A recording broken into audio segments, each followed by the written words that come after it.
Full setting masuk apa enggak? Masuk apa enggak layar gue? Masuk. Oke, gue jelasin ya. Soal BTC,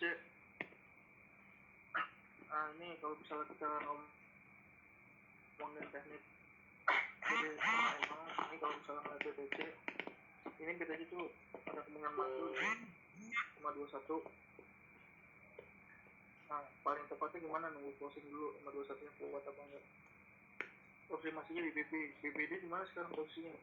BBD itu kondisinya sekarang lagi ada di bawah middle atau mid BB, lagi ada di area lower. Nah, kalau kayak gini kuat nggak sih bang naik? Kalau jawaban gue adalah enggak. Selama dia belum bisa menembus area mid BB, dia belum kuat buat ke area 42900, belum bisa. Kemungkinan dia bakal tertahan di area 42700 kalau seandainya naik, karena itu area mid BB. Itu M15. Nah, kebetulan di kondisi EMA-nya dia sekarang ada di posisi EMA 21. Dia ada pantulan dari sini ya, nih, buat area. Nah, EMA di sini closingnya itu merah, justru hijau. Kalau di EMA 21 tuh belum bisa pasti. Cuman kalau dia turunnya di EMA 34, dia bisa closing habis itu hijau lagi. Nah, itu mantap tuh, ada tren kembalikan arah. Soalnya EMA 34 itu area harmonic Fibon 0618, jadi kembalikan arah, kembalikan tren. Kalau kayak gini bakal gimana bang? Kayak gini biasanya bakal ada tren sideways yang lumayan. Nah, area cek mana? Ceknya itu kan lihat ternyata kecil. Ternyata yang lebih kecil, terima belum hasil nih menembus EMA 34, EMA 21. Jadi kemungkinan naik atau turun. Jadi kalau dari penglihatan EMA ini dia masih turun dan terbukti dari sini. Orang kan kita suka lihat masuk itu BC apa DC kan. Nah, MACD-nya itu dia reject GC, jadi dia melanjutkan penurunan atau melanjutkan bearisnya. Nah, dari RSI juga membuktikan seperti itu, dua konfirmasi. Jadi kemungkinan itu di areanya masih turun atau bisa jadi sideways. Kalau untuk naik itu belum bisa, karena M5-nya belum berhasil untuk menembus EMA 34, dan kebetulan di area BB-nya dia gagal nih. Gue pernah jelasin kan, kalau dari lower ke area mid dia nggak kuat, dia pasti short ke bawah. Nah, terbukti nih ketika dari ketika dia dari sini dia turun nih, dia udah nge-wait di sini, area sini, dia naik kan ke area sini. Kalau dia berhasil nembus mid area sini, dia potensi bakal ke up sini nih, gambar jalur garisnya, dia potensi ke sini, baru dia begini nih. Nah, cuma kalau kondisi begini dia gagal, dia closingannya biasanya bawahnya turun lagi satu atau buat dua candle sebelahnya kayak gini, itu langsung turun kondisinya. Nah, kalau bol tuh kayak gitu. Kalau EMA konfirmasinya ketika dia nggak bisa tembus dia pasti turun. Di sini bilang kenapa dia nggak bisa tembus tuh sini.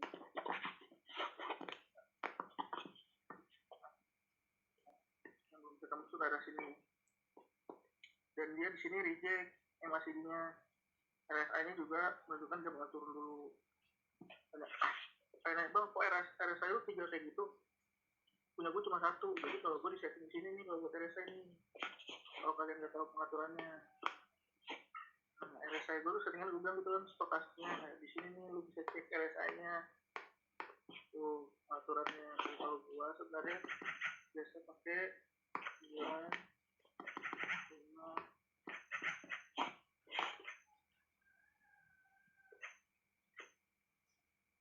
Nah, di sini dia belum kuat nih buat kenaikan. Kebetulan juga BP-nya reject, apa tuh MACD-nya reject di sini.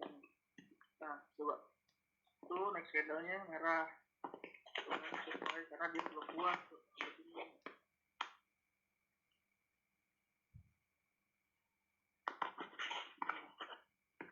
Ketika dia belum bisa menembus ini, dia pasti turun ke bawah sini. Dia buat cluster situ. Nah, tapi kalau misalnya, bang, masa iya turun? Ya coba lihat bolnya tuh sesuai sama gambar gue tadi. Sini kan gue bilang di sini dia nggak bakal kuat, dia bakal ke sini. Nah kalau nggak percaya mana gue kirimin gambarnya nih, gambar tadi gue ya tuh, dia turun dari armit. Nah ini yang sekarang dia langsung benar-benar ngebentuk cluster candle penurunan buat BTC-nya. Tuh kan, bisa ngeliat kan dari segi penurunannya. Terus kalau tanya, bang kok bisa gitu? Jadi gini, kalau lo belajar BB, lo harus benar bisa konfirmasi indikator lain. Jadi konteksnya kayak gini, kalau lo kurang paham, lo bisa gambarin. Ketika dia udah ngebentuk ke sini, nih penurunan kalau bikin dari area BB ini, area BB sini dia menurunkan penurunan lebih, terus dia mulai naik ke atas. Lo boleh open di sini, lo bisa close di sini mid. Kenapa gue suruh close di mid? Karena mid biasanya belum tentu bisa langsung nembus ke sini. Kalau ini bisa nembus ke upper, dia bakal bikin gini. Itu. Cuman biasanya pola BB itu begini. Set, turun ke bawah sini, baru dia ngebentuk atas. Kayak gitu. Biasanya pola BB itu begitu. Terbukti sama inian RSI sama MACD-nya. Volumenya pun kecil. Tuh. Itu bisa lihat sendiri kan, BTC turun. Sekarang pada bingung. Lah kok bisa gitu? Ya emang gitu. Dan sekarang 15 M-nya, lu lihat. Dia masih tertahan di EMA 21. Karena EMA 21 ini kuat, belum bisa nembusin ke bawah. Jadi yang bikin di 5M nggak bisa tembus itu karena di 15M-nya masih tertahan di EMA 21. Bilang, bang coba 3M. Nah 3M-nya di sini. 3M-nya nembus EMA 90 tapi nggak tembus. Nge-weak doang. Halo. Ini salah satu candle kesukaan gue nih. Kalau nggak bentuk begini, karena kalau dia bisa closing NMR lagi EMA 90 jebol. Nah dia bikin candle di sebelah sini. Support terkuatnya ada di EMA 125 itu. Pengennya gitu, cuma biasanya kalau misalnya di EMA 90 itu dia biasanya tertahan karena itu juga support kuat. Ketarik di EMA 21, di EMA 21 nih di sini. Terus bilang, bang terusnya kalau misalnya main kayak gini tuh apal semua candle ya? Bukan apal semua candle, kondisi dari beberapa halnya tuh lo harus apal dulu. Beberapa main time frame kayak gini, dari sini kalau mid BB nggak jebol pasti dia tuh cluster candle lagi tuh pasti bawah, bukan di atas sini lagi nih, ini bukan di sini, tapi pasti turunnya ke sini. Nah dari sini dia bisa coba sekali lagi atau dia buat penurunan lagi di bawah sebelah sini, di bawah sini. Nah di sini itu bawah sebelah kanan bisa ngeceknya di EMA. Lu bisa ngecek di EMA-nya di sini dia belum berhasil atau belum kuat buat menembus di EMA 34 dan EMA 21. Jadi dia cuma bolak-balik setway di area situ aja. Terus tanya, bang yang maksud lu setway itu apa sih? Setway itu ketika sebuah koin itu pergerakannya tertahan di satu atau dua sisi. Biasanya di area lower ke mid itu masih tergolong setway. Jadi naik turunnya tapi belum bisa menembus mid BB. Nih kalau setway itu kayak gini. Nah itu setway nih, area setway mid BB. Itu sejauh ini kalau misalnya BTC belum bisa berhasil menembus mid BB gitu. Kita analisa satuan, bang satuannya gimana? Oke, satuannya gini. Nah, kalau dari segi 1H dia penurunan maksimal di area 41,7. Tahunya dari mana? Kalau dia turun, berhasil possible turun pun nih, possible turun sini. Jadi mungkin area 42.400 sampai 41.700 itu area MPB-nya. Jadi kalau ada kemungkinan possible buat naik, jadi ada. Kalau dia ngomong possible naik ada. Cuma dia ini nih sebelah sini dia harus berhasil dulu nih ngedembus MPB. Selama dia belum bisa berhasil,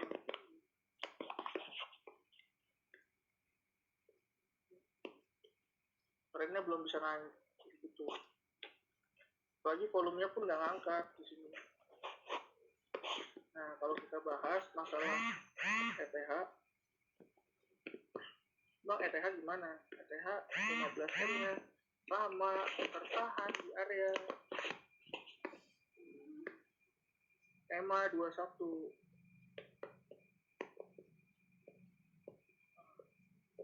EMA 21 sebelah sini nih.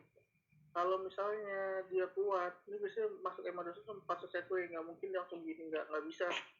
Kalau yang EMA tuh nggak bisa. Nah, buahnya sendiri masih tertahan di lower, belum berhasil buat naik ke mid. Coba ngeliat cek lebih kecil bang. Cek kecil sama nih. Dia belum berhasil buat push. Sini. Dan bang itu tapi mau GC, lihat dulu di ujung itu GC beneran apa mau reject. Di sini closingannya mau jadi gravestone doji apa hammer, apa ibarat hammer sebelah sini. Kita biasanya sebelum closingan kita dipaksa buat berpikir nih hammer nih. Cuman ternyata closingannya beda lagi nantinya. Nah, makanya nunggu close aja dulu. 5M. 5M itu setiap menit. Sekarang jam berapa sih? Pasar jam 4.51 berarti jam 4.55. Jadi tunggu closingan aja. Itu sih maksud gua kayaknya. Nah, jadi lu bisa simpulin tuh. Kira-kira gimana? Kalau misalnya gua short apa long? Sejauh ini masih di EMA 21. Nih EMA 21 ke sini. Dia belum bisa turun, belum bisa naik. Mau naik nggak ada volume, mau turun tertahan EMA 21. Jadi jatuhnya apa? Setway. Tuh, seandainya ini BTC bisa nembusin EMA 21, gua bersyukur banget. Ini ya, TT kita BTC di 42.480 sesuai sama chart yang tadi. 44.80 bagian 44.80 itu bagian sini. Ketika BTC EMA 21 jebol dan menuju EMA 34 tuh 42.480. Tuh. Nah, jadi kira-kira jelas apa enggak? Kalau gue pribadi itu bakal turun. Tapi terpaksa setway dulu untuk saat ini. Kalau gue ya boleh ada pendapat lain. Tapi sejauh ini sih gue belum pernah salah.